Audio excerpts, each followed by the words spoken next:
అనుకున్నప్పుడు పోలీసులు లోపల ఏదో రూమ్‌లో కూర్చొని పెద్దలందరిని రూమ్‌లోకి పిలిపిస్తున్నారన్నారు. పాస్టర్స్‌లో ఉన్న ఓన్లీ పెద్దలు లాంటి వాళ్ళు మాత్రం లోపలికి పిలుస్తున్నారు.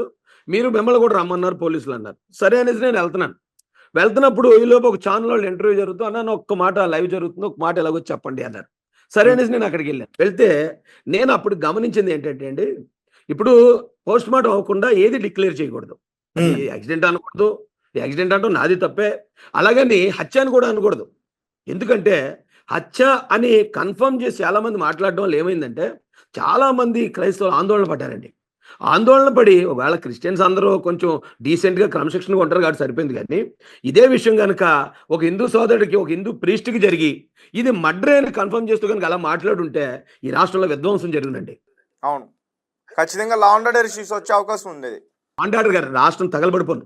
హ్మ్. ఇది హత్యే జరుగుతుందని అది ఏ కన్ఫర్మేషన్ లేకుండా గనుక అలా చెప్పుంటే. అయితే నేనేమనుకున్నానంటే అప్పటికి అందరూ ఆందోళనతోటున్నారు.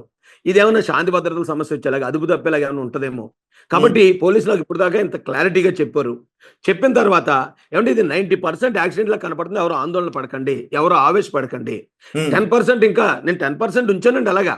హ్మ్. 10% ఒకవేళ ఆ రెడ్ కార్ గాని హిట్ చేసిందా ఇంటెన్షనల్‌గా అదేంటో తెలిసేదాకా ఉంది. ఇంకా లోతైన దర్యాప్తు జరుగుతుంది. కాబట్టి ఎవరు ఇబ్బంది పడొద్దు, ఎవరు ఆందోళన పడొద్దన్నట్టు నేను ప్రజలను బేస్ చేసుకొని చెప్పానన్నమాట.